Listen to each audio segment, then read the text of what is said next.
welcome back, and this video is for class 10th ICSE students who are going to give their board examination this year or in the next 2 to 3 years.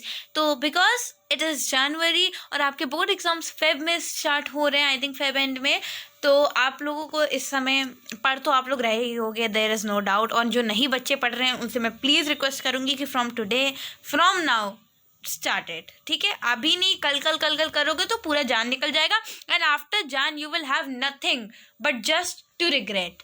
और ये मेरी बात को कहीं note कर लो pencil से, क्योंकि हर board exam का बच्चा, हर बच्चा कहता है नवंबर दिसंबर से पढ़ूंगा, but still they and up studying in January only. तो अगर आपने भी नहीं पढ़ा है तो this is your time, this is your मौका, अभी पढ़ो। बहुत सारी यूट्यूब चैनल पे वन शॉट्स चल रहे हैं, बहुत जगह पे मैराथन के फॉर्म में लेक्चर्स भी चल रहे हैं, बहुत कुछ चल रहा है। तो आप लोग वहाँ से जाके देखो, आपने जो नोट्स बनाए थे पूरे साल भर बैठ के, अब वो मौका है उन नोट्स से पढ़ने का, ठीक है। नोट्स बनाने का काम तो हो गया, अब मत बनाओ। अब इट्स लाइक कि अब अगर बनाने हैं तो वेरी शॉर्ट बनाओ, लेकिन जो नोट्स बना चुके हो अब उनको पढ़ने का टाइम है, ठीक है। PYQ सॉल्व करो, नोट्स पढ़ो अपने जो आपने बनाए हैं, यूट्यूब पे लेक्चर्स देखो, 6-6 7-7 घंटे एटलीस्ट अपनी पढ़ाई को डिवोट करो, पूरा टाइम यूटिलाइज करो जितना कर सकते हो।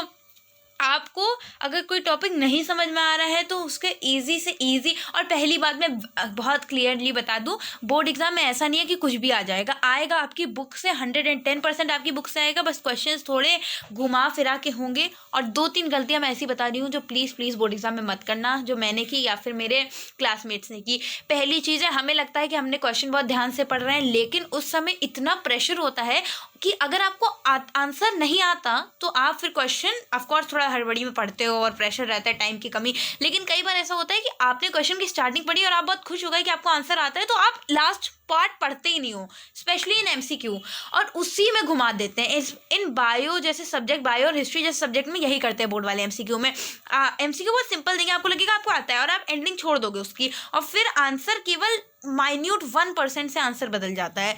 तो पूरा क्वेश्चन ध्यान से पढ़ना, भले आपको आंसर आता हो चाहे ना आता हो, और एक बार रिवाइज ज़रूर करना जब आप लोग पेपर दोगे। उस समय की तो बात चलो अभी छोड़ते हैं, अभी ये बात करते हैं कि आप लोग अपनी बुक, क्योंकि देखो जितनी बुक है उसको रट जाओ जितना रट सकते हो। जैसे हिस्ट्री हो गया, बायो हो गया, हिंदी वगैरह वाले सब्जेक्ट्स में जितना अच्छे से रट सकते हो उतना अच्छे से रट लो, कि एक भी पॉइंट छोड़ना नहीं, ये सोच के कि ये इंपॉर्टेंट नहीं है, कुछ भी कहीं से भी आ जाता है। और फिजिक्स, मैथ्स, केमिस्ट्री और ये सारे सब्जेक्ट्स डेली लगाते रहो, जितना ज़्यादा लगा सकते हो उतना ज़्यादा लगाओ। Thank you so much for watching. और कोई टिप्स चाहिए आगे बताना। Bye bye.